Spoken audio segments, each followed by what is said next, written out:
This week in Dorchester, there's a strange occurrence of a sinkhole, but news stories are also in the run about plans for a mega project on Columbia Point and a pot shop in Cobbin Square. To bring us up to date is the managing editor and publisher of the Dorchester Reporter, Bill Forry. Thank you very much for being with us, Bill. Sure thing, Chris. Great to see you. Good to see you again too, Bill. But I want to start with the Columbia Point Peninsula with this plan for a mega project. We're talking about 34 acres, which I think is almost 50% bigger than the Seaport district. So there's quite a lot at stake here. There's a lot at stake. This is what people once called the Bayside Expo Center property, right on the waterfront here at the gateway of both Dorchester and South Boston.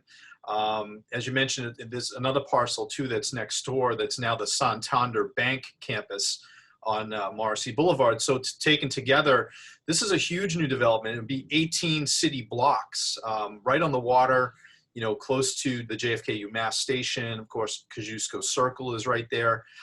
It's currently owned by UMass Boston, but last year they entered into a long-term lease agreement with a new company called Accordia Partners. It's a new firm with two major Boston developers, Richard Galvin and Mr. Sykes as well, Kirk Sykes. So they're well-established businessmen here in Boston, developers. This is a massive project that could yield UMass Boston as much as $245 million in lease payments pretty quickly too, over the next 5 to 10 years. It's a massive infusion of capital for the campus. It's also a big, huge construction zone. It'll be, 25,000 construction jobs involved in this, Chris. They're estimating 15,000 permanent jobs.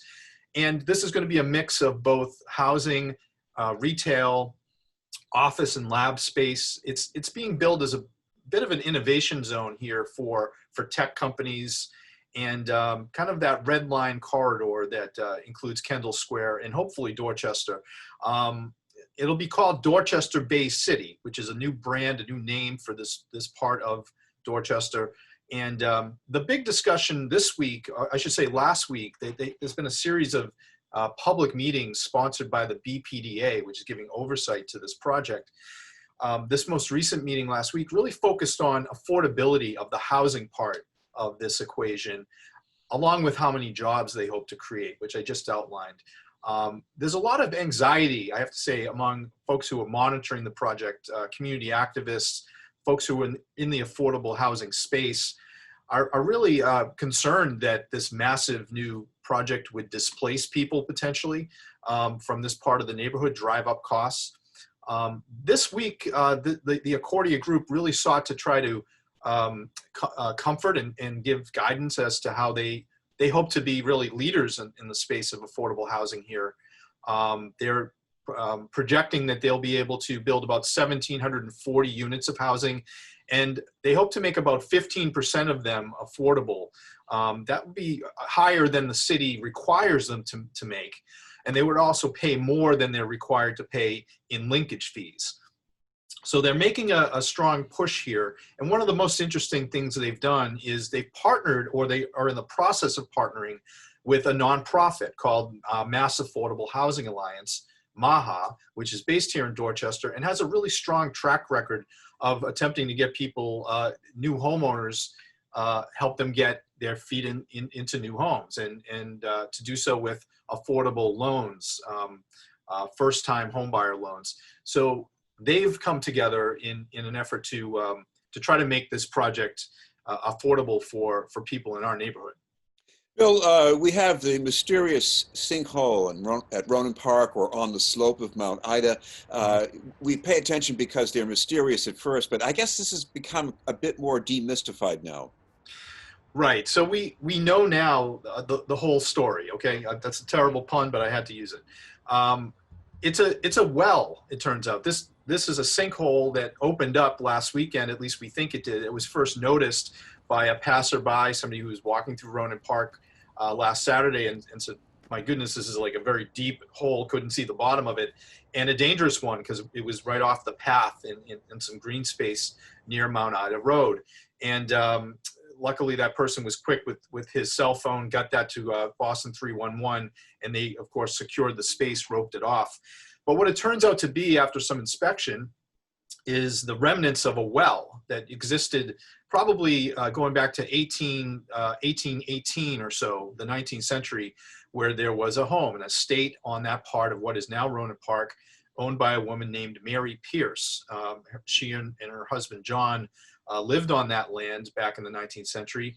And of course, when it was taken by the city in 1912 to build the park, that well was presumably filled in. It opened up, probably due to rainfall, erosion there at that part of the park. And the good news is it's secured, no injuries. They didn't find anybody or anything down at the bottom of that sinkhole, so no injuries. But an interesting window, I suppose, into Dorchester's history there. And within a few days, at least, it'll be safe to walk your dog and not worry about being and swallowed just, into you the. can walk yourself too, and it will be closed up and reseeded. And Ryan Woods, the Parks Commissioner, said that people can expect to be. You won't even know it was there in a couple of weeks. Turning to another low-key phenomenon, we have a low-key recreational pot shop planned for Codman Square. The neighborhood council has a problem with it, but the city's probably not going to stop it. So what's going on there? Well, what's going on is that this proposal has been in the works for a couple of years, actually, to locate a dispensary, a marijuana dispensary, at 1517B Washington Street. It's now is what used to be XO Restaurant right next to the Citizens Bank. It's a relatively small facility, 1,700 square feet over 2 floors. It's a storefront location, and Low Key Dispensary has gone through all of the regulatory hoops that you have to go through in Boston, and this was probably the final one, getting ZBA approval to operate in that space. What they plan to do is operate recreational dispensary 7 days a week, 10 a.m. to 9 p.m. And yes, there was some pushback from the neighborhood council, which was on record saying they didn't really want any cannabis establishments in their area. But you know, this is an allowed use. It is a permitted use in the city of Boston now, of course, and they met all of the requirements of the city. It's an equity application, meaning people who are behind this business are people of color who went through the process of being identified as equity applicants in the cannabis process. So this is a green light. This will now be the second location of a recreational dispensary in Dorchester. There's one in Grove Hall, Pure Oasis, that opened earlier in 2020. And there's more to come. There are more in the pipeline, and there are more that are seeking approvals from city government as we speak. Another timely topic is the latest edition of the Dorchester calendar, created by a local artist for a local cause. Tell us a little bit about that. Yeah, this is really cool. Celia McDonough is the artist, and Celia is a very talented painter. She works in watercolors, and she happens to also be the mother of Brendan McDonough, who is the founder of Project Deep, which many people in Dorchester know and love as a program that helps tutor our kids after school, and also does some terrific work with college prep classes, testing prep classes, works with kids all over the neighborhoods. And this is their big fundraiser of the year, or one of them at least, and it's probably the coolest. Celia has been painting Dorchester scenes now since the 1980s, and she uses those watercolor paintings to create this beautiful calendar, which I'm sure your viewers will see as we're talking. And you know, she paints things from live scenes that she goes and observes, but she also delves into Dorchester history and paints from postcards and older images and reimagines Dorchester of the past. And I think, you know, the 2021 calendar is a terrific one. We went through it, and we have some images on our website of it. It's being sold now at places like Colleen's Flower Shop on Dorchester Ave. You can get it at Cedar Grove Gardens, which is a beautiful place to get it. And I think it only costs $20, and it goes to a great cause.